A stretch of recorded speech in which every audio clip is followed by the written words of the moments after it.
Este es un podcast Radio Disney. Íconos, artistas fundamentales, únicos, incomparables. En este episodio, Soda Stereo y Gustavo Cerati. Por Sergio Marchi. Al tiempo que Soda Stereo ganaba posiciones en el mercado latinoamericano, también buscaba no descuidar el frente interno en Argentina. En noviembre de 1986 publicaron su tercer álbum titulado Signos, que fue editado también en el resto de Latinoamérica y que contribuyó a consolidar el éxito del trío con temas inolvidables. Somos cómplices los dos. Al menos sé que huyo porque amo. Signos era un disco más maduro que continuaba elegantemente el estilo que Soda Stereo había planteado en Nada Personal, sin perder la chispa que los había transformado en una banda novedosa y atractiva. Es por eso que cuando hoy se habla de Signos, se suele decir que es un clásico. Soda Stereo había encontrado un estilo, una voz propia, y su desafío era hacerla evolucionar. No hay un modo, no hay un punto exacto. Te doy todo y siempre guardo algo. Soda Stereo confirmó su lugar como el grupo más importante de la Argentina en los 80 cuando se presentó en un festival playero llamado Rockin' Valley durante enero de 1987, pocos días antes de su show consagratorio en Viña del Mar. Allí tocaron todas las bandas grandes de aquel tiempo: Virus, Sumo, Andrés Calamaro y Los Enanitos Verdes. Soda Stereo fue el indiscutido número de cierre, pero Los Enanitos estaban en pleno ascenso. Su cantante, Marciano Cantero, nos recuerda aquel momento. La primera vez que nos abrazamos, que yo ni me había dado cuenta, fue una vez en un show que se llamó Rockin' Valley, ahí en la playa, en la costa argentina. Y tocamos el mismo día que Soda Stereo. Y cuando terminamos de tocar nos fue muy bien ese día. Cuando salía así un poco le doy el bajo y alguien me abrazó. Y cuando me abrazó y me dijo muy bien, me felicitó. Y cuando le levanté la vista y lo vi, era Gustavo, que me había dado su bendición. Soda Stereo volvió a recorrer Latinoamérica con Signos bajo el brazo y el trabajo comenzó a dar frutos cuando el 4 de agosto de 1987 realizaron la primera de 11 presentaciones en México. Fue el comienzo de una intensa relación entre los mexicanos y Soda Stereo, y al mismo tiempo la presencia del trío argentino ayudó a la cultura del rock mexicana a salir del underground y poder obtener reconocimiento. La patria grande del rock latinoamericano comenzó a forjarse en aquellas primeras actuaciones de Soda. Julieta Venegas, cantante y compositora. La primera vez que escuché a Soda fue en la adolescencia. Me acuerdo que yo crecí en Tijuana, que es frontera con Estados Unidos, y escuchábamos música en inglés en la radio. O sea, no escuchamos mucha música en español cuando era adolescente. O sea, la música en español que escuchaba era la música que escuchaban mis papás en la casa. Y la primera vez que los escuché, tenía una banda de amigos que ponían covers y pusieron un cover de versión americana, y lo más chistoso es que yo no sabía que era de un grupo que se llamaba Soda Stereo. O sea, por un segundo pensé que era de ellos y me pareció que eran como unos genios, pero no, después me di cuenta de que era imposible y ya me aclararon que no, que se trataba de un grupo que se llamaba Soda Stereo. Esa fue la primera vez que escuché algo de Soda, después ya empecé a escucharlos a ellos, pero digamos que la primera vez que los escuché fue con una banda de covers de Tijuana. Te prefiero fuera de tu amor, inalcanzable. Yo te prefiero irreversible, casi intocable. Tus tropas caen lentamente. Soda Stereo regresó a Buenos Aires para presentar Signos el 8 y 9 de mayo de 1986 en el Estadio Obras. Todo estaba servido para que el evento fuera una fiesta, pero una semana antes del concierto el trío se tuvo que enfrentar a una desgracia. Durante un show, un palco para invitados se vino abajo y hubo que lamentar 5 muertos y más de 100 heridos. Ese show en la discoteca de San Nicolás quedó lógicamente suspendido, pero se abrió un interrogante sobre los conciertos de Obras en una semana. ¿Qué hacer? Luego de pensarlo mucho, tomaron la decisión de realizar los 2 recitales programados y dedicárselos a las víctimas del accidente, que además fueron mencionadas en el sobre interno del próximo álbum. A lo largo de una nueva gira latinoamericana, Soda Stereo sintió que tenía que mostrar el poderío de la banda en vivo, el fenómeno que sucedía cada vez que se subían a un escenario. Preventivamente grabaron algunos conciertos y durante una larga estadía en México ordenaron ese material y buscaron algún lugar lindo donde poder trabajar en ese disco en vivo. Surgieron propuestas exóticas como Hawái, otras más obvias como Miami, pero el técnico argentino Mario Breuer acercó la sugerencia de los Blue Wave Studios en Barbados, propiedad del músico jamaiquino Eddie Grant. El ruido blanco es una frecuencia que contiene a todas las frecuencias, una pared de sonido que posee distintas aplicaciones técnicas. Justamente el tema prófugo de Soda Stereo tiene una frase que dice: pero ese ruido blanco es una alarma en mis oídos. Y además el grito ensordecedor de las fanáticas de Soda Stereo tenía muchas similitudes con el ruido blanco. No había que pensarlo mucho, el título estaba a la vista, o mejor dicho, a simple escucha.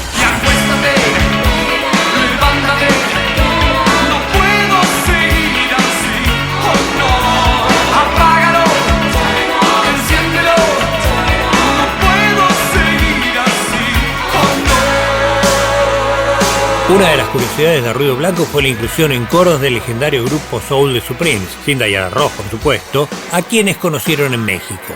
Era para subrayar cierta tendencia soul de algunas canciones que se vieron beneficiadas por los arreglos de vientos que ya traían escritos desde Buenos Aires y que fueron ejecutando músicos de los distintos países que visitaron. Con Ruido Blanco, Soda Stereo cerraba exitosamente la primera parte de su carrera. Ya habían conquistado Latinoamérica y comenzaban a soñar con poner un pie en Estados Unidos.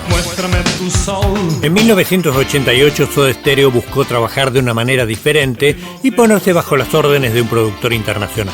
Se habló en su tiempo de Mark Knopfler de Dire Straits, pero el elegido fue el guitarrista Carlos Alomar, conocido por sus trabajos con David Bowie. Para él, Soda Stereo era un grupo desconocido, pero las cintas que le acercaron lo entusiasmaron y así Soda voló a Nueva York para comenzar a registrar Doble Vida, un disco en el que conseguirían un sonido internacional que no tenía nada que envidiarle a ninguna banda anglosajona. Yo conozco ese lugar donde revientan las estrellas. Carlos Alomar apostó por un sonido que tuviera en cuenta los estándares internacionales, pero también cierto toque latino. Eran los tiempos en que comenzaba a surgir la idea del rock en tu idioma o rock en español, una tendencia de la cual Soda Stereo fue líder absoluto. Pero hubo una o dos canciones que le dieron carácter argentino al disco. La Ciudad de la Furia fue una de ellas y se trataba de un retrato de la Buenos Aires sin freno de finales de la década del 80. La tapa de Doble Vida los mostró en pleno centro de Buenos Aires y el video del tema en blanco y negro tenía influencias de la película Las Alas del Deseo del director Wim Wenders. Me verás volar por la ciudad de la furia,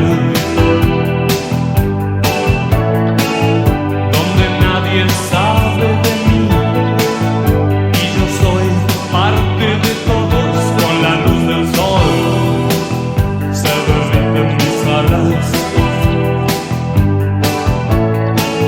Solo encuentro en la oscuridad lo que me une con la ciudad de la furia. La presentación de Doble Vida en Buenos Aires se llevó a cabo en un marco multitudinario en la cancha de rugby del club Obras Sanitarias. Pero hubo un problema a sortear, una sublevación militar. Una vez más, Soda Stereo se vio en la disyuntiva de suspender el concierto o seguir adelante. Finalmente, la crisis militar se disipó y Soda Stereo presentó Doble Vida sin inconvenientes y con la presencia de Carlos Alomar como invitado ante 25.000 espectadores.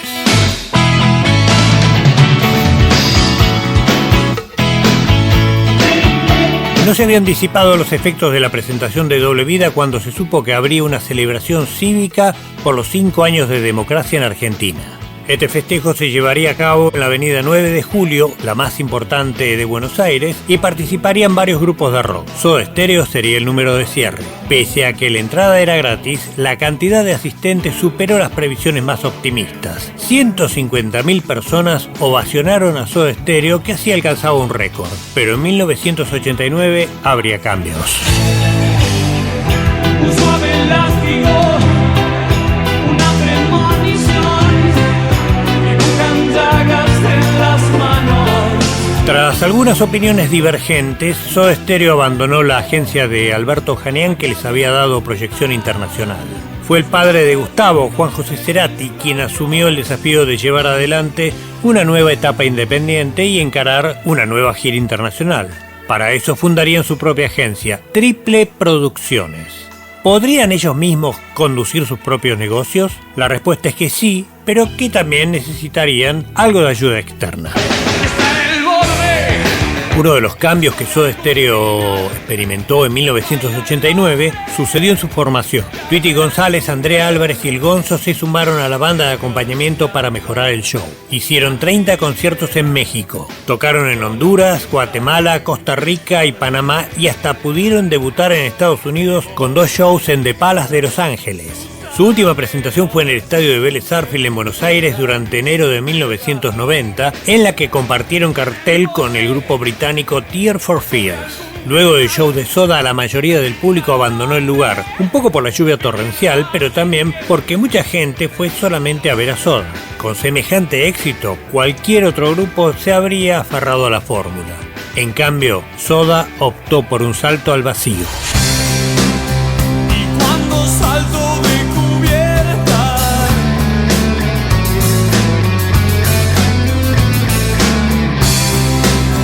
y me abandono a la corriente,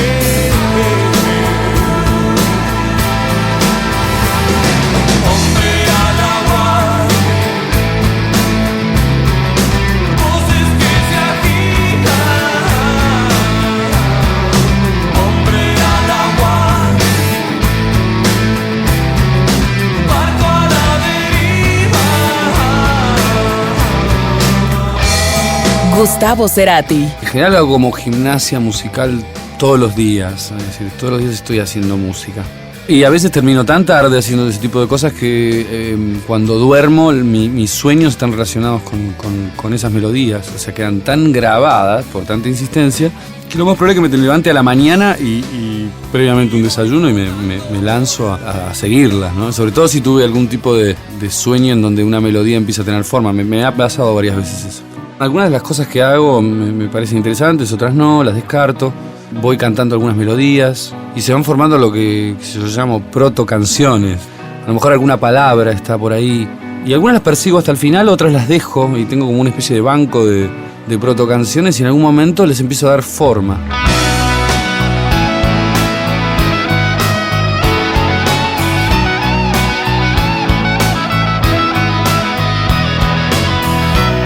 La gimnasia musical de Gustavo Cerati dio resultados sorprendentes en 1990 y los plasmó en un demo que le pasó al resto del grupo.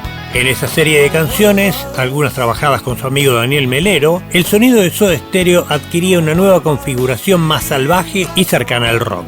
Eran canciones animales que llevarían a Soda Stereo a una nueva categoría. Nunca más nadie iba a decirles que eran solamente un grupo pop.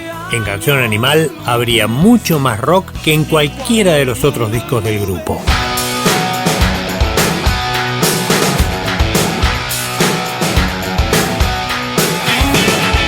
Gustavo Cerati grabó casi todos los demos de Canción Animal en su casa, pero hubo una canción que nació directamente en la sala durante una improvisación, cosa que no era habitual en Soda, que se trataba de un grupo disciplinado dedicado más a pulir canciones ya terminadas. Sin embargo, esta canción venía con la carga especial de la espontaneidad, la inspiración, la sensación de que era un tema que se hizo casi por generación espontánea. Esa canción se transformó en el tema más conocido de Soda Stereo y en un himno para todo el público de habla hispana. De aquel amor, de música ligera, nada nos libra, nada más queda.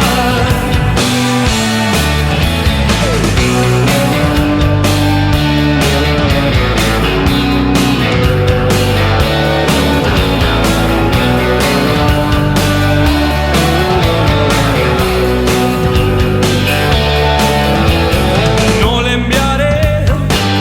El éxito de Canción Animal sobrepasó los cálculos más optimistas. Soda Stereo recorrió toda la Argentina llenando lugares grandes, pero al final de la gira habían perdido dinero.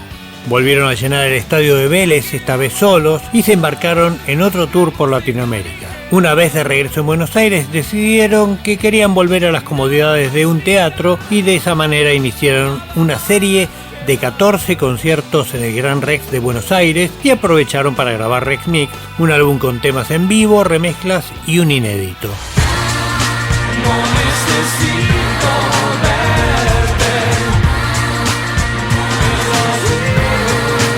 En 1991, Soda Stereo era una máquina de batir récords. Con los 14 conciertos consecutivos en el Teatro Gran Rex, superaron el récord de Charly García.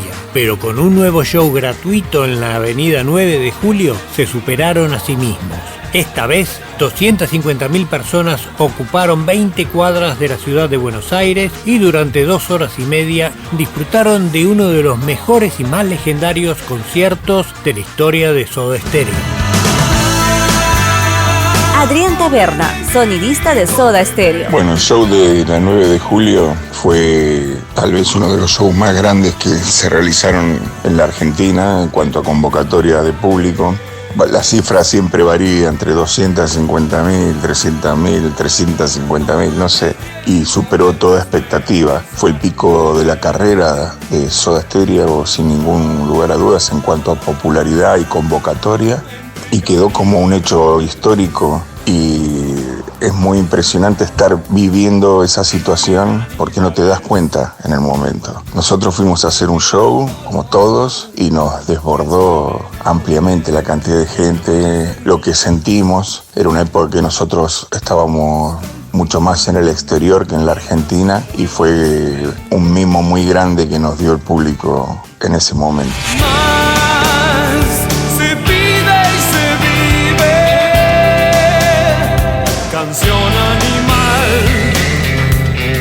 Después de casi 2 años de gira con Canción Animal, Soda Stereo hizo una pausa, pero Gustavo Cerati no, y se puso a grabar un disco con Daniel Melero que sería editado a comienzos de 1992.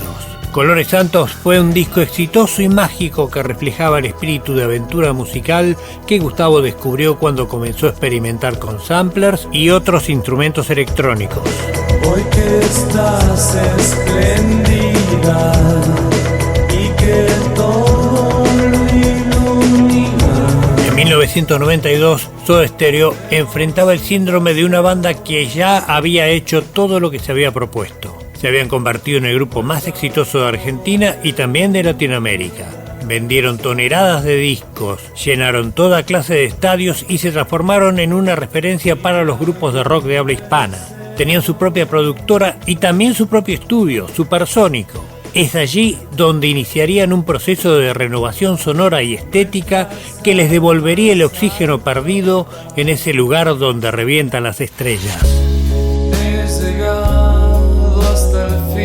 La experimentación de Soda Stereo en su propio estudio de grabación iba a dar un fruto extraño. Dínamo fue el disco más radicalizado de la carrera del trío. Editado a fines de 1992, parecía impregnado del pulso de las nuevas tendencias del rock inglés. De todos modos, no demoró en convertirse en doble platino en Argentina.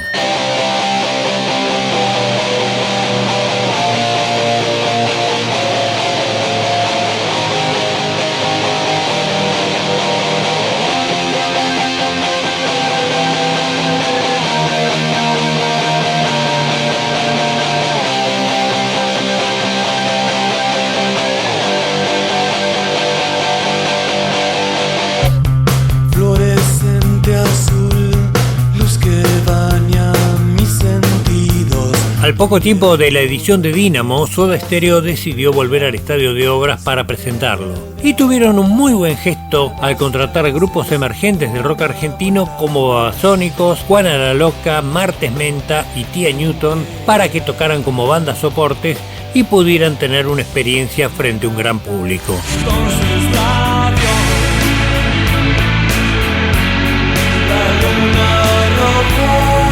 Pero pese a un presente renovado por Dínamo, Soda Stereo atravesaba una seria crisis interna, producto de desgaste en las relaciones personales entre Gustavo, Zeta y Charly.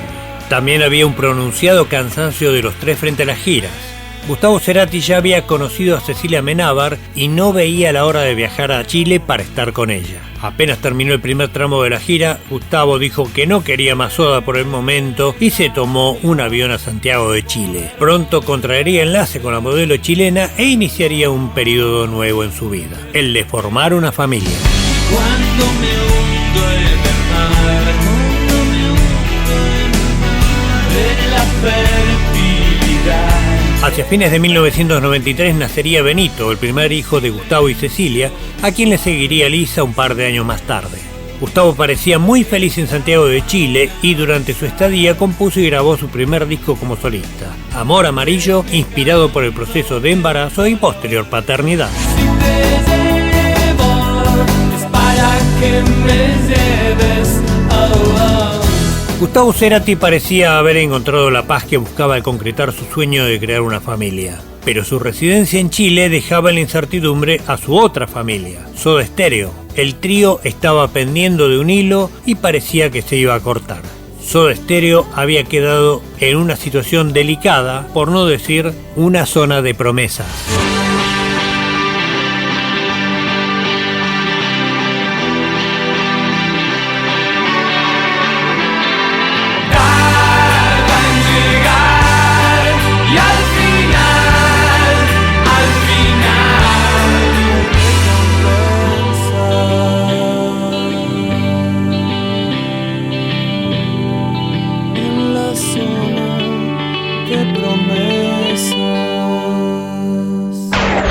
En el próximo episodio del Futuro Incierto, a Gracias Totales y la reinvención de Cerati como solista. Soda Stereo y Gustavo Cerati, por Sergio Marchi, en Iconos. Un podcast Radio Disney.